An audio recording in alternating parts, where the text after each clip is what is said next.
हे कच्चं दूध आणि त्यामध्ये थोडंसं आपल्याला लिंबू पिळून घ्यायचंय.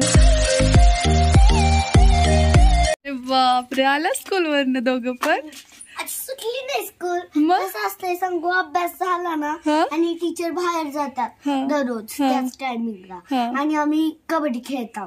मग डबल अभ्यास थोडा करायचा. मग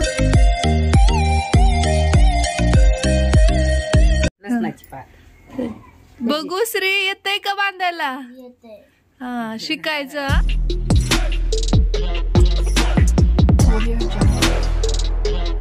तर आता दूध तापवते तर मस्तपैकी चुलीवरती पाहू शकताय. आरावरती हे बारीक आचेवर तापलं जातं. आणि कुणाकुणाला आठवते की लहानपणी दुधानं वगैरे असायचं बघा, तर आमच्या घरी होतं. गाडग्यामध्ये ते दूध तापवलं जायचं आणि त्याचं खरडं नाही ना, शिंपल्यातली शिंप, त्याच्याने ते खरडून शिपीनं खायचं असं म्हणायचं. तर ते खूप आठवतं मला, त्याची साय खूप टेस्टी लागते. दूध. तर चला आता कपडे वगैरे धुवून घेते मी. आणि आई बाहेर गेल्या तर त्या येतील तोपर्यंत कपडे धुवून होतात. मग म्हणजे पुढचं जे काही असेल रुटीन किंवा जेवण ह्या त्या गोष्टी करता येतील.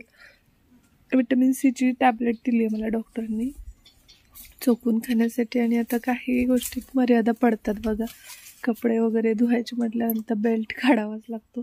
सो आता हे सगळं वॉश करून घेते मी.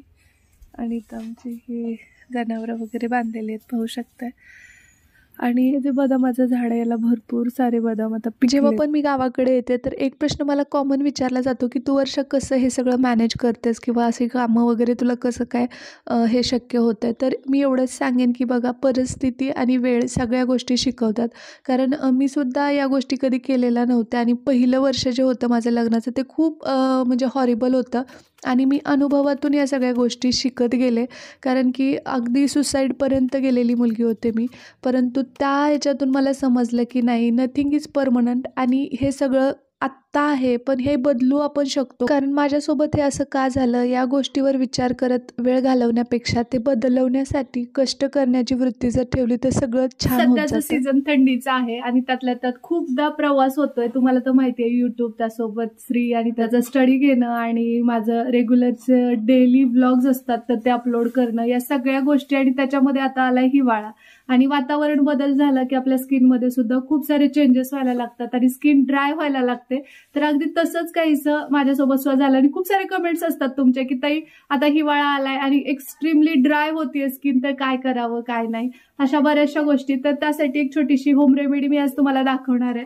आणि मी सुद्धा ठरवलंय की नाही का, थोडीशी काळजी आपण घ्यायला पाहिजेच आहे. कारण की प्रत्येक वेळी आपण काय करतो की टेकन फॉर ग्रँटेड असं धरतो. म्हणजे आपल्या त्वचेला सुद्धा बऱ्याच वेळा आपण असं म्हणजे भरपूर पाणी तर पिलं पाहिजेच. हा आपल्या सगळ्या धावपळीच्या जीवनामध्ये स्वतःकडे लक्ष द्यायचं खूपदा विसरून जातो. आणि या सगळ्या गोष्टींमुळे स्किन ड्राय व्हायला लागते. आणि हिवाळा म्हटलं तर खूप जास्त अशी कोरडी त्वचा होते. आणि माझं सध्या थोडंसं दुर्लक्ष झालेलं आहे. तर म्हटलं की आता थोडासा वेळ आहे, आलीये गावाकडे, तर घरचं आमच्या म्हशीचं गावरान दूध आहे, त्यासोबत शेतातले लिंबू आहेत. तर त्याचं एक DIY तुम्हाला सांगते. DIY म्हणजे क्लिन्झिंग मिल्क आपण कसं घरच्या घरी बनवू शकतो. जर खूप जास्त आपल्याला खर्च करायचा नसेल तर हे बेस्ट आहे. हे कच्चं दूध आणि त्यामध्ये थोडंसं आपल्याला लिंबू पिळून घ्यायचंय. आणि हे ज्यावेळी थोडंसं असं फुटल्यासारखं होतं तर त्याच्यानी जेंटली आपल्याला एक मसाज करून घ्यायचा आहे. आणि कॉटन पॅड असेल तर त्याच्याने सुद्धा तुम्ही करू शकता. आणि त्यानंतर जो दुसरी जी स्टेप आहे तर त्यामुळे जी काही आपल्या चेहऱ्यावरची ड्रायनेस असेल तर ती पूर्णपणे रिमूव्ह होते. यामध्ये दूध आहे तर दुधाची गुडनेस तर तुम्हाला माहितीच आहे. आणि विटॅमिन C असतं लिंबूमध्ये, त्यामुळे ते बेस्ट इफेक्ट देतं. तर मी हे आता क्लिन्झिंग करून घेते आणि त्याच्याने आपल्याला 2 मिनिट मसाज करून घ्यायचा. आणि त्यानंतर हे वॉश करून घ्यायचं. आणि धुतल्यानंतर एक छोटंसं DIY आहे तर ते सुद्धा करायचं, ज्यामुळे या हिवाळ्यामध्ये तुमची सुद्धा त्वचा एकदम तुकतुकीत राहील. आणि त्यासोबत आणखी काय मी वापरते हे सुद्धा मी तुम्हाला पुढे सांगणार. वॉश करून घेते मी, 2 मिनिट झालेले आहेत. वॉश करून घेतलं मस्त. इथं टोमॅटो, हे सुद्धा गावरान टोमॅटो आहेत आमच्या इथले, तुम्ही कुठलेही घेऊ शकता. आणि त्यासोबत स्क्रब म्हणून मी इथं साखर घेतली. आणि ही थोडीशी बारीक साखर आहे, म्हणजे पिठी साखर नाही पाहिजे आपल्याला, पण मीडियम साखर हवी. त्यानंतर ही अशी याच्यात डिप करायची आणि स्क्रब करायचं. आणि हे आपल्याला 5 मिनिट छान मसाज करून घ्यायचं. आणि त्यानंतर मग वॉश करून घ्यायचं.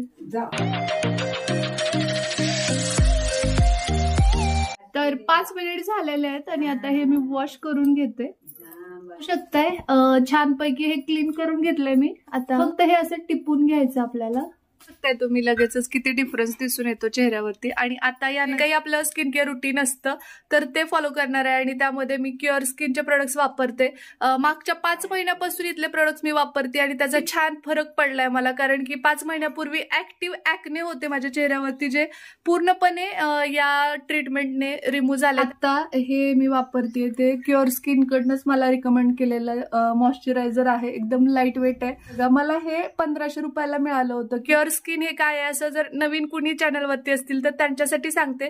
क्युअर स्किन हे एक ऍप आहे ज्याच्यावरती तुम्ही तुमच्या स्किनचे आणि हेअरचे प्रॉब्लेम सुद्धा सॉर्ट आउट करू शकता. जर तुम्हाला हेअरफॉल होत असेल किंवा इचिंग होत असेल किंवा स्किनशी रिलेटेड काही पिंपल्स आहेत त्या सगळ्यावरती तिथे तुम्हाला उपचार मिळतो. आणि म्हणजे असंच कुठले आयरेगेरे प्रोडक्ट्स नाहीत. मेन गोष्ट म्हणजे तिथं तज्ञ डॉक्टर असतात, डर्मॅटॉलॉजिस्ट असतात, त्यांच्या सल्ल्याने आपण ते प्रोडक्ट्स घेत असतो. तुम्हाला जर जास्त एक्स्ट्रीम हेअरफॉल असेल किंवा स्किनवरती ऍक्ने असतील, जसं की मला मागे झाले होते 5 महिन्यापूर्वी, पण मी इथली ट्रीटमेंट घेतल्यानंतर खूप छान रिझल्ट आला. जर तुम्हाला सुद्धा रिलेटेड प्रॉब्लेम्स असतील तर तुम्ही लिंक देते मी डिस्क्रिप्शन बॉक्समध्ये. 1-2 पिंपल असेल तर ते कॉमन असतं किंवा दिवसभरात 20 ते 25 तुमचे केस गळतात तर हे कॉमन गोष्ट आहे. पण यापेक्षा जर जास्त एक्स्ट्रीम लेवलचा तुमचा प्रॉब्लेम असेल तर तुम्ही नक्कीच क्युअर स्किनवरती जा आणि तिथल्या तज्ञ डॉक्टरांकडनं सल्ला घ्या. तिथे तुम्हाला फ्री कन्सल्टेशन आहे. शिवाय फ्रीमध्ये ते डॉक्टर तुम्ही टाइम 24 तास तुम्ही ज्या काही तुमच्या शंका विचारतात त्याचं निरसन करतात. आणि मेन गोष्ट म्हणजे तुमच्यासाठी खास कस्टमाइज झालेलं प्रोडक्ट 4 दिवसामध्ये फ्री डिलिव्हरीमध्ये तुमच्या घरी येऊन जातं.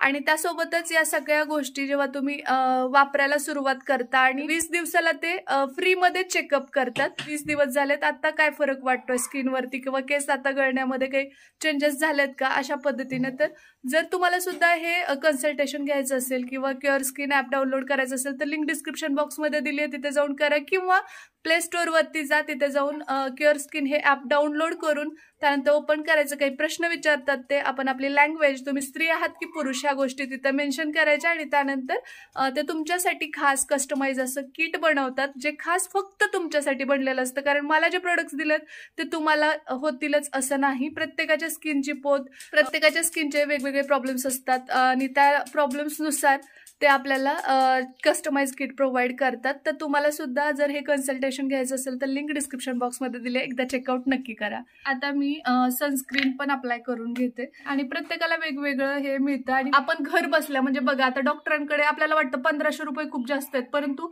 जर तुम्ही डॉक्टरांची फीस पाहिली डर्मॅटॉलॉजिस्टची तर ती खूप जास्त आहे. शिवाय तुम्हाला अपॉइंटमेंट घ्यायला लागते आणि वेळ काढून जावं लागतं. इथं घर बसल्या तुमचं चेकअप होतंय. ते खूप साऱ्या जणांचं असं असतं की डिस्क्रिप्शनच सापडत नाही, तर तुम्ही माझा जो व्हिडिओ आहे त्याच्यावरती क्लिक केलं की डिस्क्रिप्शन येतात. त्याशिवाय मी पिन सुद्धा करते जेणेकरून आणखी जास्त सोपं जाईल. तर पाहू शकता आता मी सनस्क्रीन सुद्धा अप्लाय केलंय. तर अशा पद्धतीने रेडी टू गो झाली आहे मी. आणि घरात जरी असू आपण तरी सुद्धा सनस्क्रीन हे अप्लाय केलंच पाहिजे. कपडे वगैरे धुवून झालेत तर चला आता मागे पाहू शकताय वाळत घातलेत, भांडी घासून घेते. तर चला तर मग पटापट आता भांडे घासून घेते. आणि काल जो मी तुमच्यासोबत व्लॉग शेअर केला होता गावाकडे आल्यानंतरचं माझं इव्हिनिंग रुटीन, त्याला तुम्ही खूप छान प्रतिसाद दिलात, त्यासाठी खूप थँक्यू. आणि खूप साऱ्या जणींनी काळजीसुद्धा व्यक्त केली, तर मनापासून तुमचे आभार की एवढं प्रेम तुम्ही दाखवता करता. तर खरंच मला खूप छान वाटलं कमेंट्स वाचल्यानंतर की काळजी घे या त्या गोष्टी. तर मी माझ्या परीनं काळजी घेण्याचा प्रयत्न करतीच आहे. आणि मला असं वाटतं की इथलं वातावरण किंवा सगळ्यांसोबत आपण जेव्हा असतो गावाकडे असेल, मग माहेरी असो किंवा सासरी, गावाकडच्या वाईब्स वेगळ्याच असतात आणि त्या सगळ्या ह्याच्यात आल्हाददायकपणा असतो. त्यामुळे मी लवकरच बरी होईन आणि या सगळ्या सध्या जे माझे हेल्थ इश्यू आहेत त्यातून बाहेर पडू शकेन. कारण की एकतर तुमचे आशीर्वाद माझ्यासोबत आहेत आणि सगळ्यांचं प्रेम, त्यासोबत आपुलकी आणि सगळे कुटुंबातले मेंबर्ससुद्धा सोबत आहेत. तर या सगळ्यावरती मात करणं मला जास्त सोपं जाईल. आणि एवढा मोठा पण इश्यू नाही आहे, परंतु हां एवढं मात्र खरं आहे की हाताचा थोडा आहे विषय. पण मी जो मधला वेळ असतो किंवा काही ज्यावेळी लोड नसतो हाताला कामाचा, त्या त्यावेळी बेल्ट लावते. कॉमेंटमध्ये रिपीट होणाऱ्या प्रश्नापैकी हा दुसरा प्रश्न आहे, तो म्हणजे की पहिले जे फॅमिली बॅकग्राऊंड किंवा सगळ्यांचा सपोर्ट, आर्थिक स्थिती चांगली नव्हती तेव्हा घरातून सपोर्ट नव्हता, तर या सगळ्या गोष्टी तू आता कशा घेतेस किंवा तुला या सगळ्यातनं बाहेर कसं पडता आलं. तर मी एवढंच सांगेन, जुन्या गोष्टी, काही वाईट अनुभव जर आपण तसेच उराशी कवटाळून ठेवले तर ते हळूहळू खूप जास्त वाईट रूप घेतात आणि त्यामुळे मग द्वेष वाढत जातो. तर त्या गोष्टी तिथेच सोडल्या तर आयुष्य जास्त सुंदर होऊ शकतं. यस, तर भांडे घासून झालेत. चला आता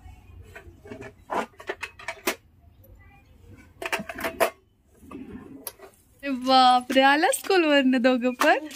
सुटली नाही स्कूल. मग कसं असतंय सांगू, अभ्यास झाला ना आणि टीचर बाहेर जातात दररोज त्याच टायमिंगला आणि आम्ही कबड्डी खेळतो. मग डबल अभ्यास थोडा करायचा. मग काय करायचं सांगू, आता जेवण करायचं, ब्रेक आहे ना. मग घंटी वाजते, मग ब्रेकला यायचं. हो डबल एकदा. आता कोणता ब्रेक आहे? डबल एकदा एकचा. आणि डबल एकदा काय करायचं सांगू, डबल एकदा तिथं जायचं जेवण झालं की, आणि मग तिथे थांबलं ना पुन्हा नंतर लगेच जायचं आणि कबड्डी खेळून जायचं आणि स्टडी करायची. मग टीचर जातात, मग आपण घरी येऊन बसायचं. असं का? आता मग हँड वॉश करून घ्या दोघं पण. तुझी बॅग वगैरे कुठे? स्कूल मध्येच. अच्छा, टिफिन खायचं असलं तर इथे येऊन खाऊन तिथेच ठेवायची असते बॅग. तिथं टिफिन आणत नाहीत काय? सगळे घरीच जातात. दोन मुलं जात होते आणि गाडीवर त्यांनी मध्ये एक मोठा डुक्कर पकडून घेऊन. आता यंदा 1 तासाचा ब्रेक झालेला आहे आणि लंच करून आता निघालाय श्री दीदी. हिचं स्कूल वेगळीकडे, या दोघांचं एका ठिकाणी आहे ना प्राचू. येस, तर वापस 4 o'clock. 4:30 ला काय? आता 3 होत्यात काय सांगू, कारण की आता 1 झाले. अच्छा, म्हणून ठीक आहे. चलो बाय बाय बाय बाय. एवढे सगळे गाजर आणलेत बघा शेतातून. आम्ही तिथं, आई माहिती का किती, 20 रुपये पाव गाजर कोल्हापूरला. जवळ बिन आहे की. मोठ्याचा हलवा लय भारी होतं की. फक्त वरच काढू नये, छोटे छोटे काढते की. आता ह्याच संक्रांतीला ह्याला वानात टाकायला. होय, लय मोठी साईज असते ती जरा महाग ह्याचे हलव्याचे. पण आता एक वेगळेच निघाला, लांब लांब लांब लाल गुंद. त्याच्यात वेगळ्या वेगळ्या जाती आहेत. का म्हणून घ्यावं लागते की कळत नाही. म्हणून आणलं तर भाजी आम्ही तिथेच करून. ते नवीन आहे भाऊ, आता आहे ते आई म्हणतात ते. फोडलास का? भाजी खराब होती पिलू. लाव दी बे पिल्या. हो ऐक, हे तर कसं आहे, त्याला किती फुटले असते. फाटे फुटायचे बीट आहे तसलं साऱ्याला फाटे येते बघा. अखंड एकच असं ती धरलं का तसले का मग पॅकेट आणले. पाकिट आणले पण असलेला बी तयार करणारे ना, लागण्यावर तयार करताना असला गाजर वापरले. शाळेत गेला की रे, बघितलं असतं उड्याच मारला, एवढे गाजर मारला असता की. शाळेला गेल्यावर झालं. नेल्यात, वॉटर बॉटल नेली. काका गेले सोडायला.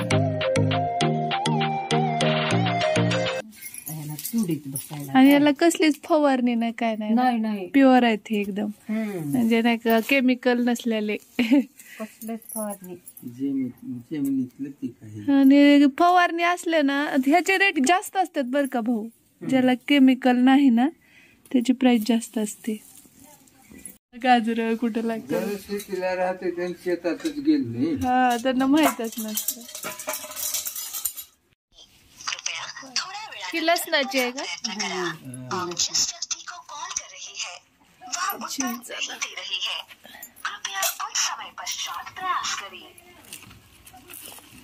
ही आहेत का नाही पिकलेले नाहीत ना?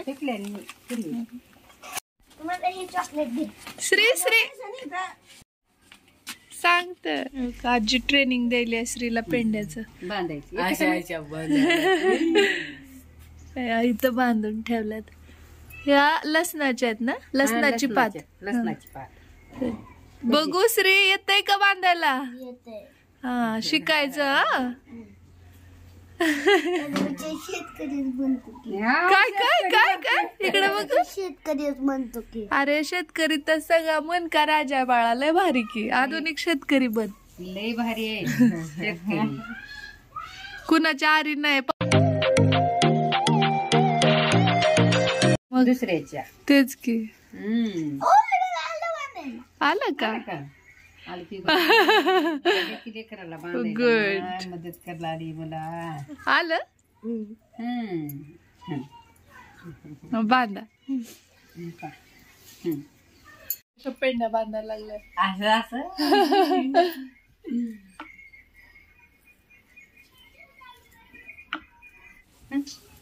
बघू दाखव. एवढ्या झाल्या. वा वा वा छान गुड. आमच्या आईची फेवरेट सिरियल चालू आहे आणि बघत बघत आम्ही उद्या बाजार असतो इथला त्यामुळं मग तिकडं बघत असायला एवढं झालं काढून आणि थोडेसे राहिले. आजचा ब्लॉग तुम्हाला कसा वाटला ते कमेंट बॉक्स मध्ये सांगा.